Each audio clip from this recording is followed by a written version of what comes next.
ഓം അമൃതേശ്വരിയെ നമഃ. സദ്ഗുരു ശ്രീ മാതാ അമൃതാനന്ദമയി ദേവിയുടെ തൃപാദങ്ങളിൽ സാദരം പ്രണാമം. ലോകാ സമസ്ത സുഖിനോ ഭവന്തു. ഇന്ന് ജൂൺ 19, വായന ദിനം.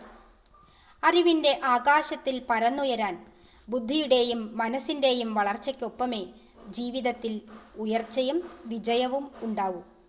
ബുദ്ധിയുടെയും മനസ്സിൻ്റെയും വളർച്ചയ്ക്കുള്ള വളമാകുന്നത് വായനയാണ്. വായന ചിലർക്ക് വിനോദമാണെങ്കിൽ ചിലർക്കത് ലഹരിയാണ്. ഇത് തിരിച്ചറിഞ്ഞ് മലയാളിയെ വായനയുടെ അത്ഭുത ലോകത്തിലേക്ക് കൈപിടിച്ചുയർത്തിയ മഹാനാണ് PN പണിക്കർ.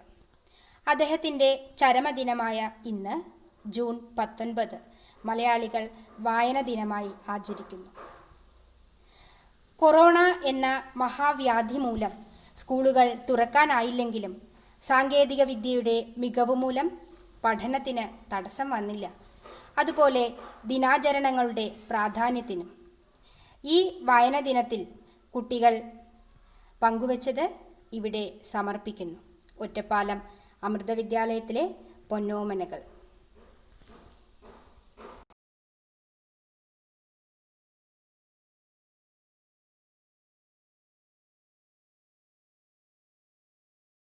നമസ്കാരം, എൻ്റെ പേര് ശ്രീലക്ഷ്മി. ഞാൻ 10ാം തരത്തിൽ പഠിക്കുന്ന ഒരു വിദ്യാർത്ഥിനിയാണ്. ഇന്ന് ജൂൺ 19 വായനാ ദിനം. PN പണിക്കരുടെ ചരമമായ ജൂൺ 19 നാം എല്ലാ വർഷവും വായനാ ദിനമായി ആദരിച്ചു വരുന്നു. ഇതിനൊരു കാരണമുണ്ട്. PN പണിക്കർ കേരളത്തിലും കേരളത്തിലെ ഗ്രന്ഥപ്രസ്ഥാനത്തിനും നൽകിയ സംഭാവന വിലമതിക്കുന്നതാണ്. വായിച്ചു വളരുക, ചിന്തിച്ച് വിവേകം നേടുക എന്ന മുദ്രാവാക്യത്തിൽ ഉറച്ചുനിന്ന് കേരളമൊട്ടാകെ ഗ്രന്ഥശാല പണിയണം എന്ന് മുൻകൈയെടുത്ത ഒരു വ്യക്തിത്വം കൂടിയാണ് PN പണിക്കർ. വായന നമ്മെ ഭാവനകളുടെ ചിറകിലേറി പറക്കാനും അതിരുകളില്ലാത്ത സ്വപ്നം കാണാനും സഹായിക്കുന്നു. വായന നമുക്ക് അറിവ് നൽകുന്നു. വായന മാത്രമല്ല നമുക്ക് അറിവ് ലഭിക്കാനുള്ള ഒരു വഴി, എന്നാൽ വായനയും ഒരു വഴിയാണ്. ആ വഴി നാം ഒരിക്കലും അടച്ചുപൂട്ടരുത്. ഇത് പറയുമ്പോൾ എൻ്റെ മനസ്സിൽ മിന്നിമായുന്നത് കുഞ്ഞുണ്ണി മാഷിന്റെ വരികളാണ്. വായിച്ചാലും വളരും, വായിച്ചില്ലേലും വളരും, വായിച്ചാൽ വിളയും, വായിച്ചില്ലേൽ വളയും. ഈ വരികളിൽ നിന്ന് നമുക്ക് മനസ്സിലാക്കാൻ കഴിയുന്നത് വായനയ്ക്ക് നമ്മുടെ വ്യക്തിത്വം നിർമ്മിക്കുന്നതിൽ എത്രയധികം സ്വാധീനമുണ്ടെന്നാണ്. എന്നാൽ ഇന്നത്തെ യുഗം വായന തന്നെ മറന്നിരിക്കുന്നു. വായന എന്ന ശീലം തന്നെ നഷ്ടമായിക്കൊണ്ടിരിക്കുകയാണ്. ഇതിന് കാരണം സാങ്കേതിക മേഖലയുടെ കടന്നുവരവാണ്. എന്നാൽ നാം ഓർക്കണം, നല്ല വായനക്കാരൻ ഒരു നല്ല മനുഷ്യനാണ്. വായനക്കാരില്ലെങ്കിൽ ചിന്തിക്കുന്നവരില്ല എന്ന ഈ സത്യം നാം ഒരിക്കലും മനസ്സിലാക്കാതെ പോകരുത്. ഇത് പറഞ്ഞുകൊണ്ട് ഞാൻ എൻ്റെ വാക്കുകൾ പരിസമാപ്തിക്കുന്നു. ഇന്ന് ജൂൺ 19 വായനാ ദിനമായ ഇന്ന് നാം ഒരു പ്രതിജ്ഞ എടുക്കണം. ഇനി തൊട്ട് നാം വായന ഒരു ശീലമാക്കുമെന്ന്. നന്ദി, നമസ്കാരം. ഞാൻ വായനയിലൂടെയും ഡിജിറ്റൽ വായനയിലൂടെയും വായിച്ചു വളർന്ന് ഭാരതത്തിന്റെ അഖണ്ഡതയും സംസ്കാരവും ഉയർത്തുവാൻ വേണ്ട പ്രവർത്തനങ്ങളിൽ സജീവമായി പങ്കുചേരും. തീവ്രവാദത്തിനും മതമൗലികവാദത്തിനുമെതിരെ പ്രതികരിക്കുകയും മദ്യം, മയക്കുമരുന്ന്, സ്ത്രീകൾക്കെതിരായ അതിക്രമങ്ങൾ തുടങ്ങിയവയ്ക്കെതിരെ ചിന്തിക്കുകയും പ്രവർത്തിക്കുകയും ചെയ്യും. വിനാശകരമായി വളർന്നു വരുന്ന അഴിമതിയും അനീതിയും തുടച്ചു നീക്കുവാൻ കഴിയും വിധം പരിശ്രമിക്കും. ഭാരതത്തിലെ നിയമവ്യവസ്ഥകൾ ശരിയവണ്ണം പാലിക്കുകയും ശാന്തിയും സമാധാനവും സുരക്ഷിതത്വവുമുള്ള അന്തരീക്ഷം നിലനിർത്തുവാൻ പൂർണ്ണമായി പ്രയത്നിക്കുകയും ചെയ്യും. നമ്മുടെ അമൂല്യ സമ്പത്തായ സൗരോർജം, ശുദ്ധജലം, പരിസ്ഥിതി മുതലായവ ശരിയായും സ്വച്ഛമായും ഉപയോഗപ്പെടുത്തും. എൻ്റെ രാജ്യത്തെ ലോകരാഷ്ട്രങ്ങളുടെ മുൻപന്തിയിൽ എത്തിക്കാൻ വേണ്ട പ്രവർത്തനങ്ങളിൽ സജീവമായി പങ്കുചേരുകയും അതിനുവേണ്ടി മറ്റുള്ളവരെ പ്രേരിപ്പിക്കുകയും ചെയ്യും. വായിച്ചു വളരുക, ചിന്തിച്ച് വിവേകം നേടുക. വായിച്ചു വളരുക, ചിന്തിച്ച് വിവേകം നേടുക. വായിച്ചു വളരുക, ചിന്തിച്ച് വിവേകം നേടുക. Om Namah Shivaya. A man who reads lives 1,000 lives, but the man who never reads just lives one. I am Kalyani Rajiv and wishing you a happy Readers' Day. Today I am here to share my review on my favorite book, Wings of Fire. It is an autobiography of one of our former Indian presidents and a renowned scientist.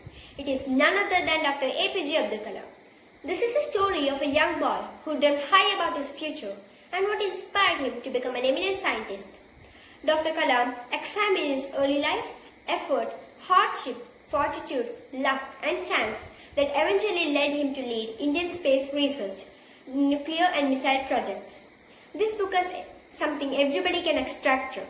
It can be his dedication towards his goal and his love for science and technology. This book can inspire anybody and especially students as it can teach them tolerance, humility and pure belief in God. So I hope everyone would consider reading this book and enhance their reading habit. Thank you and have a nice day. ഓം നമഃ ശിവായ. എല്ലാവർക്കും വായനാ ദിനാശംസകൾ. വായിച്ചാലും വളരും, വായിച്ചില്ലെങ്കിലും വളരും. വായിച്ചു വളർന്നാൽ വിളയും, വായിക്കാതെ വളർന്നാൽ വളയും. കുഞ്ഞിന്റെ മാഷിന്റെ പ്രശസ്തമായ വാക്യത്തിലൂടെ നമുക്ക് മനസ്സിലാകുന്നത് വായന എത്രത്തോളം പ്രാധാന്യമുള്ളതാണെന്നാണ്. ഇന്ന് ജൂൺ 19, വായനാ ദിനം. PN പണിക്കർ അഥവാ പൊതുവായ നാരായണ പണിക്കർ, അദ്ദേഹത്തിന്റെ ചരമദിനം. ഗ്രന്ഥശാല സംഘങ്ങൾ കേരളത്തിൽ സ്ഥാപിക്കുന്നതിനായി മുൻകൈയെടുത്ത വ്യക്തി. ഈ വായനാ ദിനത്തിൽ ഞാൻ നിങ്ങളോട് പങ്കുവയ്ക്കുന്നത് ഞാൻ ഈ ലോക്ക്ഡൗൺ കാലത്ത് വായിച്ച ഒരു പുസ്തകത്തെ കുറിച്ചാണ്. കർണൻ. ശിവാജി സാവന്ത് രചിച്ച പ്രശസ്ത മറാത്തി നോവൽ മൃത്യുഞ്ജയൻ എന്ന നോവലിന്റെ മലയാള പരിഭാഷ. ഇതിന്റെ വിവർത്തകർ ഡോക്ടർ PK ചന്ദ്രൻ, ഡോക്ടർ TR ജയശ്രീ. മഹാഭാരതം എന്ന ബൃഹത്തായ പുരാണ ഇതിഹാസത്തിൽ സൂര്യനെ പോലെ വിളങ്ങി നിൽക്കുന്ന കർണന്റെ ജനനം മുതൽ മരണം വരെയുള്ള എല്ലാ സന്ദർഭങ്ങളും ഇതിലൂടെ ശിവാജി സാവന്ത് വിശദീകരിച്ചിരിക്കുന്നു. കർണന്റെ മാതൃസ്നേഹം, പിതൃസ്നേഹം, സഹോദര വാത്സല്യം, പുത്രവാത്സല്യം, സുഹൃത് ബന്ധങ്ങൾ, ധൈര്യം, സ്വഭാവാഭിനിവേശം എന്നീ തുടങ്ങിയ എല്ലാ ഗുണങ്ങളും ഈ പുസ്തകത്തിലുണ്ട്. ഈ നോവലിൽ 9 അധ്യായങ്ങളിലായി 6 കഥാപാത്രങ്ങൾ തങ്ങളുടെ കഥ പറയുന്നു. കർണൻ, കുന്തി, വൃഷാലി, ദുര്യോധനൻ, ശോണൻ, ശ്രീകൃഷ്ണൻ എന്നിവരിലൂടെ മഹാഭാരത കഥയും പറയുന്നു. കൗരവരുടെ തേരാളിയായ അധിരഥന്റെയും രാധയുടെയും മകൻ രാധേയൻ, ശോണന്റെ പ്രിയ ജ്യേഷ്ഠനായ വസു, ദുര്യോധനന്റെ പ്രിയമിത്രമായ കർണൻ, കൗരവരുടെ സമർത്ഥനായ യോദ്ധാവ് കർണൻ. ഇങ്ങനെ ഒട്ടനവധി വിശേഷണങ്ങളും ഈ പുസ്തകത്തിൽ കർണനിൽ ലഭിച്ചിരിക്കുന്നു. സൂര്യപുത്രനായിട്ടും സൂതപുത്രനായി ജീവിക്കാൻ വിധിക്കപ്പെട്ടവൻ, പാണ്ഡവ ജ്യേഷ്ഠനായിട്ടും സ്വന്തം സഹോദരങ്ങൾക്കെതിരെ ആയുധമുയർത്തേണ്ടി വന്ന ഭാഗ്യദോഷി, എന്നും ഗംഗാമാതാവിനെ സ്തുതിച്ച് സൂര്യഭഗവാനെ തന്റെ ഗുരുതുല്യനായി കണ്ടുകൊണ്ട് ബാക്കിയുള്ളവർക്ക് ദാനം നൽകുന്ന ദാനശീലൻ. മരത്തിൽ നിന്നും കൊഴിഞ്ഞു വീണ പുഷ്പങ്ങൾ എപ്രകാരമാണോ ചവിട്ടി മെതിക്കപ്പെടുന്നത്, അപ്രകാരം തന്നെ സമൂഹത്തിൽ ചവിട്ടി മെതിക്കപ്പെട്ടൊരു വ്യക്തി. എന്നിട്ടും ധൈര്യം കൈവിടാത്ത അംഗദേശത്തെ രാജാവ്. സൂര്യകിരണങ്ങൾ പോലെ വെട്ടിത്തിളങ്ങുന്ന കവചകുണ്ടലങ്ങളുള്ള മഹാസമർത്ഥൻ. ഏത് ജീവിത പ്രതിസന്ധിയെയും തരണം ചെയ്യാൻ നമ്മെ ഈ നോവൽ പഠിപ്പിക്കുന്നു. ഏതുപോലെ എന്നാൽ ജീവനില്ലാത്ത മീനിന് ഒഴുക്കിനനുസരിച്ച് മാത്രമേ നീന്തുവാൻ സാധിക്കുകയുള്ളൂ. എന്നാൽ ജീവനുള്ള മീനാകട്ടെ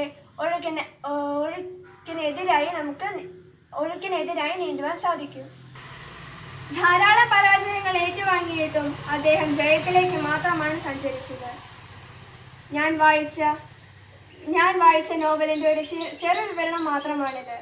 വായിച്ചു വളരുക, ചിന്തിച്ച് വിവേകം നേടുക. നന്ദി. Happy reading day to all. I am Archana Anil and today I am here to say a short summary of a book that I had read in my past. It's The Northern Lights by Philip Pullman. It is a fantasy story.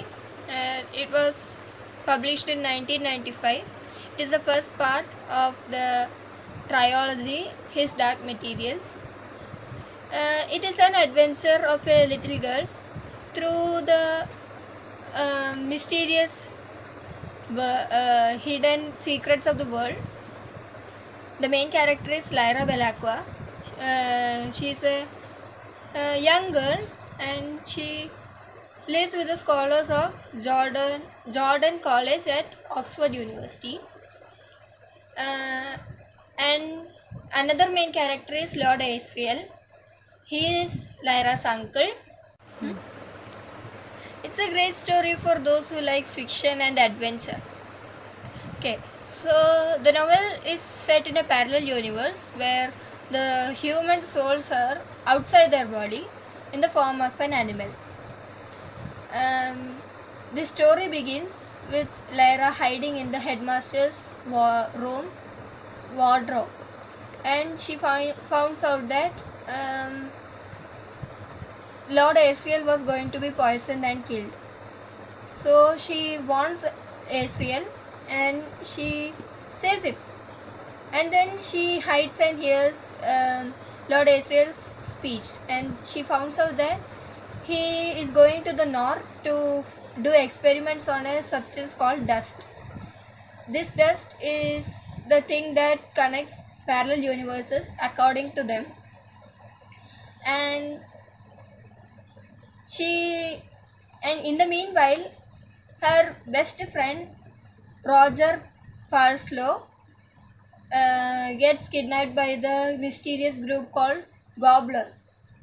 She sets out to find him, but before that, Mrs. Coulter appears in the college, and she takes Lyra to London. At first, she liked Mrs. Coulter, but her daemon, that's what they call their souls, daemon, was a bit harsh on her. So she escaped from there, and she bumps into a clan called Gyptians. Then they take her to meet Iorek Byronsel. It is a bear. It is he is an exiled king of his clan, and he promises Lyra to stay by her through the fight. And then they all go to Bolvengard. That's where the Gobblers were doing experiments. What they are doing is they are using the dust to separate the children from their demons. But shortly after, the children die. Okay, and then the Iorek, Lyra, Gyptians, and Iorek's friend is there, Lee Scoresby. They all go to Bolvengard and rescue the children. The story ends with Lyra going with Iorek Byronsel to rescue Lord Asriel. This is a very short story. Many adventures are there between these, and I hope this helps you to find that and like that book to read. So I wish you would get this book from the library or anywhere possible and read it. Thank you. Namah Shivaya. എന്റെ പേര് ഉത്തര Shankar T. ഞാൻ ഇന്ന് ഇവിടെ പറയാൻ പോകുന്നത് Indian നൃത്തരൂപങ്ങൾ എന്ന പുസ്തകത്തെ കുറിച്ചാണ്. വൈവിധ്യത്തിന്റെ സമ്മേളനമാണ് ഭാരതം. വിവിധ മതങ്ങളും സംസ്കാരങ്ങളും ആചാരങ്ങളും ആഘോഷങ്ങളും ഒത്തുചേർന്ന നാട്. കലാരൂപങ്ങളിലും ഈ വൈവിധ്യ പെരുമ ദർശിക്കാനാവും. ഓരോ പ്രദേശത്തിനും തനതായ കലാരൂപം അവകാശപ്പെടാനുണ്ട്. ഈ പുസ്തകം വിദ്യാർത്ഥികൾക്കും മറ്റു പഠന സംബന്ധിയായ ആവശ്യങ്ങൾക്ക് ഉപകാരപ്പെടും. കഥകളി. കേരളത്തിന്റെ തനതു കലാരൂപമാണ് കഥകളി. ഇന്ത്യയിലെ 8 ശാസ്ത്രീയ നൃത്ത രൂപങ്ങളിൽ ഒന്നാണ് ഇത്. രാമായണം, മഹാഭാരതം, പുരാണങ്ങൾ എന്നിവയിൽ നിന്നുള്ള കഥകളാണ് ഇതിൽ പ്രത്യേക നൃത്ത ചുവടുകളിലൂടെയും മുദ്രകളിലൂടെയും അവതരിപ്പിക്കുന്നത്. നൃത്തം എന്നതിനേക്കാളേറെ ഒരു നാട്യ നൃത്ത രൂപമാണിത്. നന്ദി. ഞാൻ ആര്യ, 9ാം ക്ലാസ്സിൽ പഠിക്കുന്നു. ആദ്യം തന്നെ എല്ലാവർക്കും എൻ്റെ വായനാദിന ആശംസകൾ. ഈ ലോക്ക്ഡൗൺ സമയങ്ങളിൽ കുറച്ചു സമയം ഞാൻ വായിക്കുവാൻ വേണ്ടിയും ചിലവഴിച്ചിരുന്നു. അങ്ങനെ ഞാൻ വായിച്ചു തീർന്ന പുസ്തകങ്ങളിൽ എന്നെ ഏറ്റവും കൂടുതൽ ആകർഷിച്ചത് SK പൊറ്റക്കാട്ടിൻ്റെ ഹിമാലയ സാമ്രാജ്യങ്ങളിൽ എന്ന പുസ്തകമാണ്. ആദ്യം തന്നെ SK പൊറ്റക്കാടിനെ കുറിച്ച് പറയുകയാണെങ്കിൽ നമുക്ക് എല്ലാവർക്കും അറിയാം, അദ്ദേഹം സഞ്ചാര സാഹിത്യത്തിൽ വളരെ പ്രശസ്തനായ ഒരു എഴുത്തുകാരനാണ്. അദ്ദേഹത്തിന്റെ ചുരുങ്ങിയ ജീവിതത്തിൽ തന്നെ അദ്ദേഹം ലോകം അറിഞ്ഞവനാണ്. നമുക്കറിയാം, ഭാരതം സംസ്കാരത്തിന്റെ കാര്യത്തിൽ വളരെ മുന്നിലാണ്. ഭാരതീയ സംസ്കാരം വിളിച്ചുണർത്തുന്ന 2 മഹാക്ഷേത്രങ്ങളാണ് ബദരിനാഥവും കേദർനാഥവും. 7 പുണ്യ കേന്ദ്രങ്ങൾ താണ്ടിയാണ് നാം പുണ്യ ഹിമാലയം എന്നറിയപ്പെടുന്ന ബദരിനാഥത്തിലും കേദർനാഥത്തിലും എത്തുന്നത്. അങ്ങോട്ടുള്ള വഴികളെ കുറിച്ചാണ് SK ഇതിൽ വിശദീകരിച്ചിരിക്കുന്നത്. അങ്ങനെ പുസ്തകത്തിലെ ഏതാനും വരികളിലേക്ക് നോക്കാം. ചട്ടിയിലെ റോസാച്ചെടിയിൽ നിന്ന് എൻ്റെ ചിന്തകൾ ഹരിദ്വാരത്തിലെ എൻ്റെ സന്യാസ സ്നേഹിതനിലേക്ക് സഞ്ചരിക്കുന്നു. കാവ്യയും ഭസ്മവും ശുദ്ധ വിചാരങ്ങളും കലർന്ന ഒരു ആശ്രമത്തിലേക്ക് പറിച്ചു നടപ്പെട്ടു. സന്യാസിയിൽ ഒരു തരം ബഡ്ഡിംഗ് തന്നെയാണ്. പഴയ വിചാരങ്ങളെയും വികാരങ്ങളെയും പാടി തീരുവെന്ന് പറയുകയാണ്. പുതിയ മേഖലയിൽ പൊടിഞ്ഞു വരുന്ന കുഞ്ഞിനെ വളർത്തിയെടുക്കുക. എൻ്റെ മുറ്റത്തെ റോസാച്ചെടിയിൽ കാവി നിറത്തിലുള്ള പ്രസന്നവും വിദൂര ഹരിദ്വാരത്തിലെ രാജനന്ദന്റെ ഉപന്യാസവും വിജയകരമായി വിരിഞ്ഞു കാണാൻ ഞാൻ കാത്തിരിക്കുകയാണ്. വായന അതൊരുപാട് മഹത്വമുള്ള ഒരു കാര്യമാണെന്ന് നമുക്ക് എല്ലാവർക്കും അറിയാം. വായന നമ്മെ നമ്മിൽ നിന്ന് തന്നെ മോചിപ്പിച്ചുകൊണ്ട് ഭാവനയുടെ തലങ്ങളിലേക്ക് പറന്നൊഴുകാൻ സഹായിക്കുന്നു. നമ്മുടെ ലോകത്തെ വലുതാക്കാൻ നമ്മെ പ്രാപ്തരാക്കുന്നു. ഒരു വായനക്കാരൻ അവൻ മരിക്കുന്നതിന് മുൻപ് 1000 ജീവിതങ്ങൾ ജീവിച്ചു തീർക്കുന്നു. എന്നാൽ ഒരു വായിക്കാത്തവൻ ജീവിക്കുന്നതും അറിയുന്നതുമെല്ലാം ഒരേ ഒരു ജീവിതം മാത്രമാണ്. നമുക്ക് വളയാതിരിക്കാം ജീവിതത്തിൽ, പകരം വായിച്ചു വളർന്ന് പൊൻതരികളായി വിളയാം. നന്ദി, നമസ്കാരം. ഓം നമഃ ശിവായ. ജൂൺ 19 കേരളത്തെ വായനയുടെ ലോകത്തേക്ക് കൈപിടിച്ചു നടത്തിയ PN പണിക്കരുടെ സ്മരണാർത്ഥം ഇന്ന് വായനാ ദിനം. വായന ഒരു മനുഷ്യനെ പൂർണ്ണനാക്കുന്നു. ശരീരത്തിന് വ്യായാമം, മനസ്സിന് വായന. പുസ്തകം പോലെ നമ്മെ തിരുത്തുന്ന ചങ്ങാതി വേറെയില്ല. വായിച്ചു വളരുക, ചിന്തിച്ച് വിവേകം നേടുക. വായിച്ചാൽ വിളയും, വായിച്ചില്ലേ വളയും എന്ന കുഞ്ഞുണ്ണി മാഷിന്റെ വരികൾ സ്മരിച്ചുകൊണ്ട് എന്റെ എല്ലാ കൂട്ടുകാർക്കും ഞാൻ വായനാ ദിനാശംസകൾ നേരുന്നു. നന്ദി, നമസ്കാരം. നമസ്കാരം. വായനാകാലത്തിൽ ഞാൻ വായിച്ചിരുന്ന ഒരു പുസ്തകത്തിന്റെ പേരാണ് മൃതസഞ്ജീവനി. ചന്ദ്രമതി ആയൂർ എന്ന കഥാകാരിയുടെ പുസ്തകമാണ് മൃതസഞ്ജീവനി. ഈ കഥയിലെ ഒരു പ്രധാന കഥാപാത്രമാണ് അപ്പു. അപ്പു തന്റെ കുടുംബത്തോടൊപ്പം ഒരു കപ്പൽ യാത്രയ്ക്ക് പോകുകയാണ്. ആ കപ്പൽ ഒരു അപകടത്തിൽപ്പെടുകയും ശേഷം അവനൊരു ദ്വീപിൽ ചെന്ന് എത്തിച്ചേരുകയും ചെയ്യുകയാണ്. അവനവൻ്റെ കാലുകൾ മടക്കാൻ കഴിയുന്നുണ്ടായിരുന്നില്ല. അവൻ്റെ കാലുകളിൽ അതീവമായി മുറിവുകൾ ഉണ്ടായിരുന്നു. അവൻ ശേഷം അവശനായിരുന്നു. അവൻ്റെ കുടുംബത്തെക്കുറിച്ച് ആലോചിച്ചു. തൻ്റെ അച്ഛനും അമ്മയും അനിയത്തിയും രക്ഷപ്പെട്ടു കാണുമോ, അവരവനെ തേടി അലയുന്നുണ്ടാകുമോ എന്നൊക്കെ അവൻ ചിന്തിച്ചു. അവൻ ഒരുപാട് തളർന്നിരുന്നു. വിശന്നിരിക്കുകയും ചെയ്യുന്നുണ്ടായിരുന്നു. അവൻ അവിടെ കണ്ടൊരു മുട്ട കഴിച്ചു. അത് കഴിച്ച് കുറച്ച് സമയത്തിനകം തന്നെ അവൻ്റെ കാലിലെ മുറിവുകൾ ഉണങ്ങി. അപ്പോഴാണ് അവൻ തിരിച്ചറിഞ്ഞത് ആ ദ്വീപ് മുഴുവൻ ഔഷധ ചെടികളാണെന്നുള്ള കാര്യം. തിരമാലകളുടെ ശബ്ദങ്ങൾ അവനെ ഉണർത്തി. അവൻ ഉറങ്ങി എണീറ്റപ്പോൾ അവന് ചുറ്റും ദ്വീപ് നിവാസികളായിരുന്നു. അവൻ അവരെ രക്ഷിച്ചു. അവൻ്റെ കാലുകളിലെ മുറിവ് അവർ ഉണക്കി. അവൻ്റെ അച്ഛൻ്റെയും അമ്മയുടെയും ഏറ്റവും വലിയ ആഗ്രഹമായിരുന്നു അപ്പോൾ ഒരു ഡോക്ടറായി കാണണമെന്നുള്ളത്. അത് അവനൊരു ദ്വീപിൽ ചെന്ന് എത്തിപ്പെട്ടതും അപകടം സംഭവിച്ചതുകൊണ്ടും നടക്കുമോ എന്ന് അവൻ ചിന്തിച്ചിരുന്നു. അവിടുത്തെ ആ ദ്വീപിൽ ഏത് അസുഖത്തിനുള്ള മരുന്നും ഉണ്ടായിരുന്നു. അവൻ അതെല്ലാം പഠിക്കാൻ ആഗ്രഹിച്ചു. ആ ദ്വീപിലെ മുതിർന്ന സ്ത്രീയായിരുന്നു മൂത്താമ്മ. അവരുടെ അടുത്തുനിന്ന് അവൻ ഈ ഔഷധ ഗുണങ്ങളെല്ലാം പഠിച്ചെടുത്തു. ഒരു വർഷത്തിനുള്ളിൽ തന്നെ അപ്പു എല്ലാം പഠിച്ചെടുത്തു. ശേഷം അവൻ തിരിച്ച് നാട്ടിലേക്ക് വരാൻ തീരുമാനിക്കുന്നു. അവൻ്റെ കഴിവ് ലോകം മുഴുവൻ അറിയാൻ അത് അനിവാര്യമായിരുന്നു. അവൻ തിരിച്ചു പോതിരുന്ന കപ്പലിലെ നാവികന് അർബുദമായിരുന്നു. മരണത്തിൻ്റെ വക്കിലായിരുന്നു ആ നാവികൻ. അവൻ അവരുടെ ജീവൻ രക്ഷിച്ചു. പച്ചമരുന്നുകൾ കൊണ്ട് അവൻ അവരുടെ ജീവൻ രക്ഷിച്ചു. ശേഷം അവൻ നാട്ടിലെത്തിയതിനു ശേഷം സഹോദരിയുടെയും മറ്റു പലരുടെയും ജീവൻ രക്ഷിച്ചു. അപ്പോൾ ലോകം അറിയുന്ന ഒരു ഡോക്ടറായി മാറി. അപ്പോൾ സ്വന്തമായി തൻ്റെ ഗവേഷണങ്ങളും ആരംഭിച്ചിരുന്നു. ഇന്നത്തെ അലോപ്പതിയുടെ കാലത്ത് ആയുർവേദത്തിൻ്റെ ഗുണങ്ങൾ അറിയിക്കുന്ന ഒരു കഥയാണ് മൃതസഞ്ജീവനി. നന്ദി. ഓം നമഃ ശിവായ.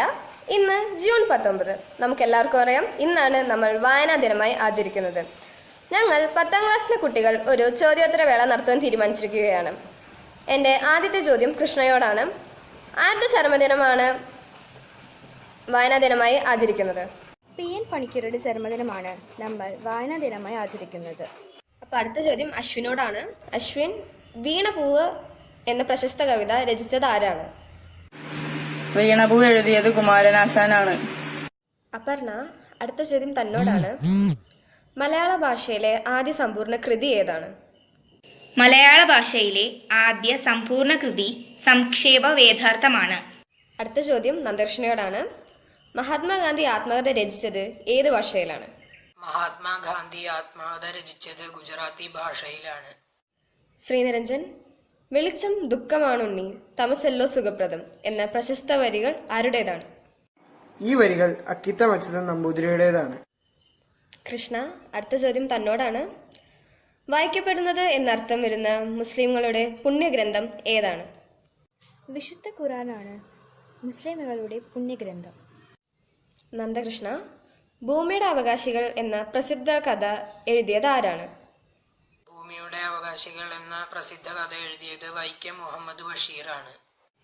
ഓം നമഃ ശിവായ. ഇന്ന് ജൂൺ 19. നമുക്കെല്ലാവർക്കും അറിയാം, ഇന്നാണ് നമ്മൾ വായനാ ദിനമായി ആചരിക്കുന്നത്. ഞങ്ങൾ 10ാം ക്ലാസ്സിലെ കുട്ടികൾ ഒരു ചോദ്യോത്തര വേള നടത്താൻ തീരുമാനിച്ചിരിക്കുകയാണ്. എൻ്റെ ആദ്യത്തെ ചോദ്യം കൃഷ്ണയോടാണ്. ആരുടെ ചരമദിനമാണ് വായനാ ദിനമായി ആചരിക്കുന്നത്? PN പണിക്കരുടെ ചരമദിനമാണ് നമ്മൾ വായനാ ദിനമായി ആചരിക്കുന്നത്. അപ്പോൾ അടുത്ത ചോദ്യം അശ്വിനോടാണ്. അശ്വിൻ, വീണപൂവ് എന്ന പ്രശസ്ത കവിത രചിച്ചത് ആരാണ്? വീണപൂവ് എഴുതിയത് കുമാരനാശാനാണ്. അപർണ, അടുത്ത ചോദ്യം തന്നോടാണ്. മലയാള ഭാഷയിലെ ആദ്യ സമ്പൂർണ്ണ കൃതി ഏതാണ്? മലയാള ഭാഷയിലെ ആദ്യ സമ്പൂർണ്ണ കൃതി സംക്ഷേപ വേദാർത്ഥമാണ്. അടുത്ത ചോദ്യം നന്ദകൃഷ്ണയോടാണ്. മഹാത്മാഗാന്ധി ആത്മകഥ രചിച്ചത് ഏത് ഭാഷയിലാണ്? മഹാത്മാഗാന്ധി ആത്മകഥ രചിച്ചത് ഗുജറാത്തി ഭാഷയിലാണ്.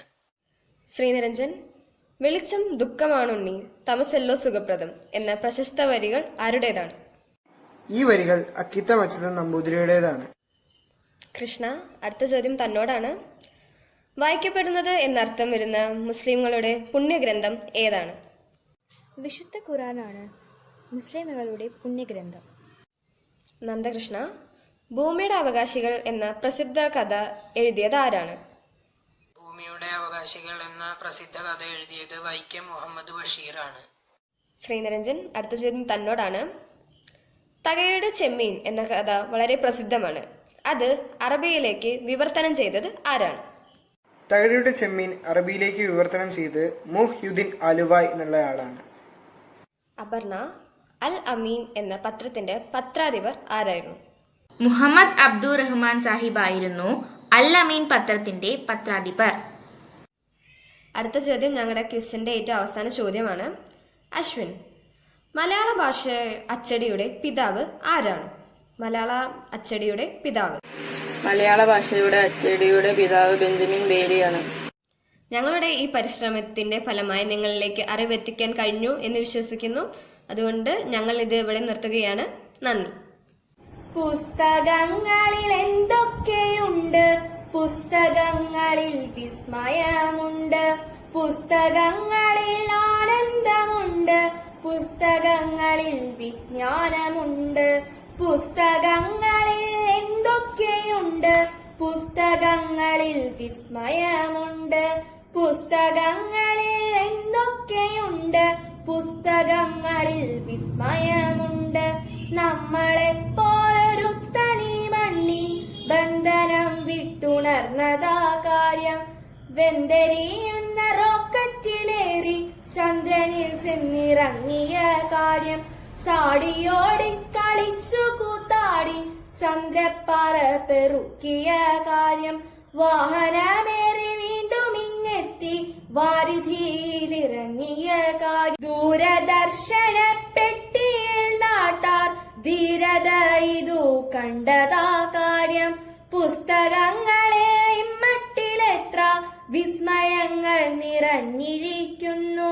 പുസ്തകങ്ങളിൽ പിന്നെ എന്തുണ്ട്, പുസ്തകങ്ങളിൽ ആനന്ദമുണ്ട്. പുസ്തകങ്ങളിൽ പിന്നെ എന്തുണ്ട്, പുസ്തകങ്ങളിൽ ആനന്ദമുണ്ട്. രാജപുത്രൻ കരബലത്താലെ രാജപുത്രിയെ വേട്ടതാ കാര്യം. രണ്ടാനം മകൻ ഏഷണി മൂലം രണ്ടുപേരും വനം ചേർന്ന കാര്യം. ദുഷ്ടരാക്ഷസൻ സുന്ദരിയാലെ കട്ടുകോട്ടയിൽ പൂട്ടിയ കാര്യം. കാനനങ്ങളിൽ രാജകുമാരൻ കാന്തയെ തേടി ക്ലേശിച്ച കാര്യം. ശത്രുവെ ചെന്നു നേരിട്ടു കൊന്നു പത്നിയെ വീണ്ടെടുത്തതാ കാര്യം. പുസ്തകങ്ങളിൽ ആനന്ദമേകും എത്ര എത്ര കഥകളുണ്ടെന്നു. പുസ്തകങ്ങളിൽ ആനന്ദമേകും എത്ര എത്ര കഥകളുണ്ടെന്നോ. നന്ദി, നമസ്കാരം.